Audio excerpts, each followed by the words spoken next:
Well, it is no secret that farmers across many parts of the country are under distress. Moderate rainfall coupled with the impact of demonetization still seem to be taking a toll.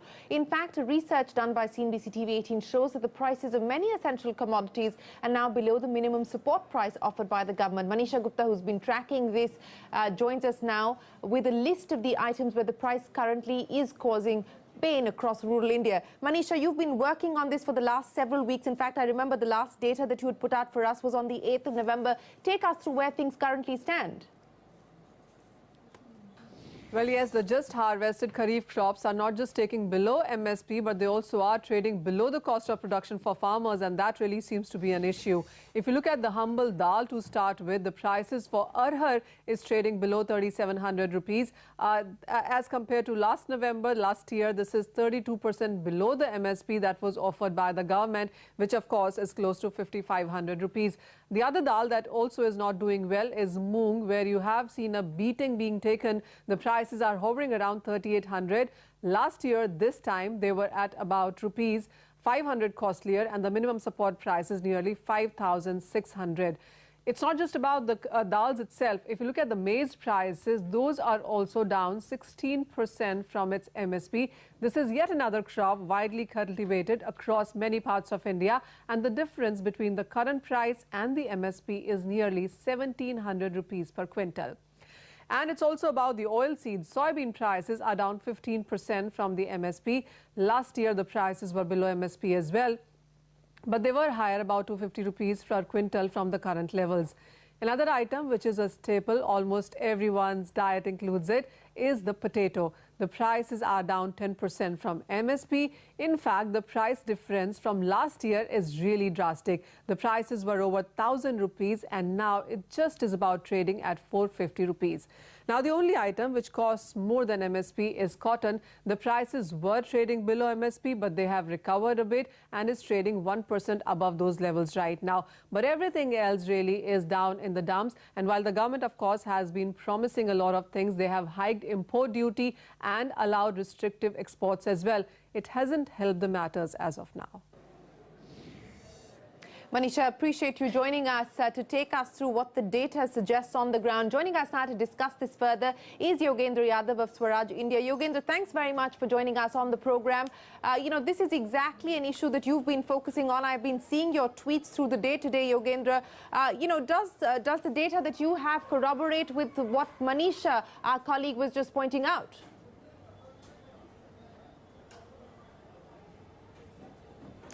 Yes, indeed, Shireen. In fact, I should thank Manisha. This must be one of the few attempts made by any mainstream channel to actually look at what's happening to farmers in the price realization. What happens is this.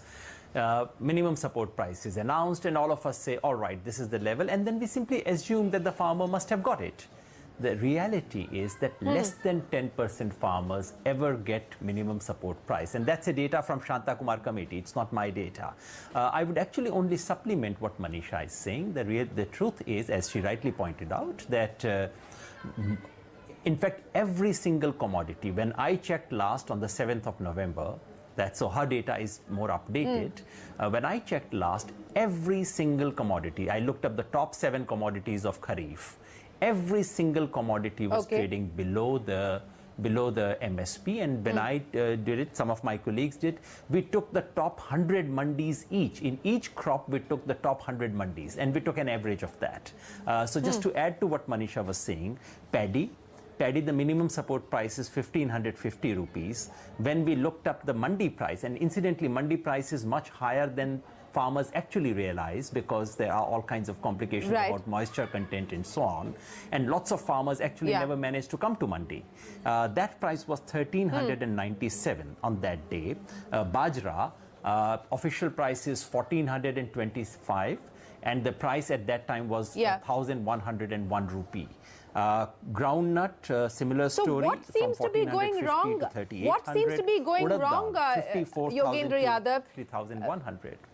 Sure. What seems to be going wrong, and what is the intervention that you now seek? Because we are given to understand that whether it's high input costs, lower realization on produce, the trade is not building inventory.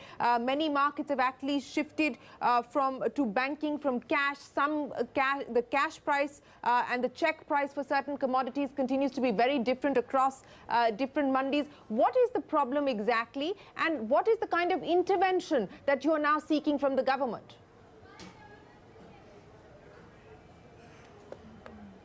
There are, of course, multiple problems. Some of these are very structural issues, long-term issues of, say, overproduction of wheat and rice that we have got into, and underproduction of many other things. So that's a structural issue.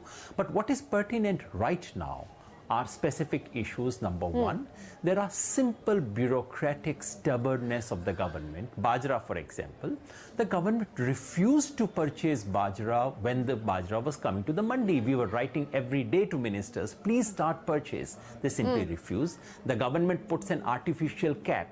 We will procure only this much, we shall not procure more than that, which is something which can easily be avoided.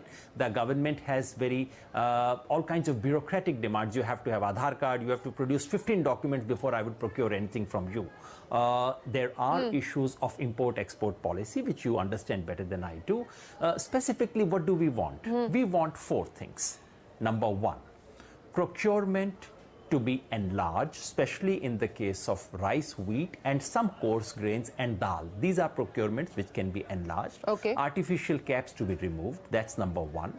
Number two, we need a deficit price mechanism which has to be installed, which is to say, if a farmer sells in an official mandi with a proper receipt at a rate lower than minimum support price, and we are sure that this is not result of price manipulation, then the deficit has to be made up by the government. This is a scheme used all over the world. Number three, market intervention by the state. In specific things, state should have certain funds should be reserved. State should intervene when prices fall, just as state intervenes when prices go up. And the fourth one is import-export policy has to be monitored in a very, very granular way. It cannot be done in a crude way like it is being done currently. It should be done just the way, for example, monetary policy is maintained. When you look at basic points, 15, 25 basic points, this is what will change. It has to be that swift. It has to be that nuanced. These four changes must be brought about. Otherwise, farmers suffer in a huge way. Incidentally, we made broad estimate of how much farmers have lost in this one season as a result of underselling below MSP. And our rough figures are something to the tune of 36,000 crore rupees. This is the loss Indian farmers have suffered in one season just for the top 7 crops. Now just imagine, this is the kind of situation farmers face on top of an agrarian distress, in a situation where they are already poorly off, they are committing suicide, situation is bad, and on top of that, in a rare year when they have a good yield, this is the kind of shock they receive. So, rough estimate you're giving us is 36,000 crore rupees. That's the loss to the farmer in just one season on 7 commodities. Yogendra, before I let you go, what has been the response from state governments, from the central government? You said you've been writing to them. What is the response so far from any government? Zilch did not receive a single response from governments of Haryana, which is where we wanted Bajra to be purchased.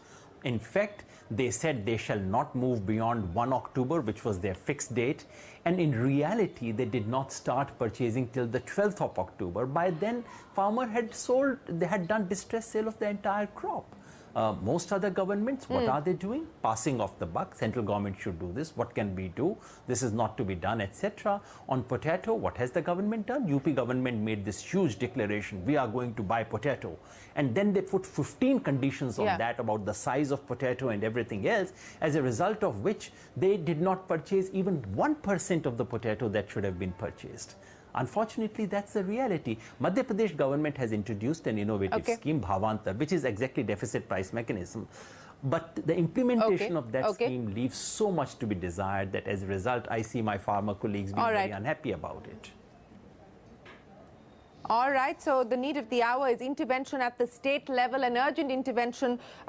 Swaraj India saying that farmers this season have lost to the tune of 36,000 crore rupees because of selling their produce below the minimum support price, and also, as our colleague was pointing out, below their production cost as well. Thanks very much, Yogendra, for joining us as always here on CNBC TV 18. Well,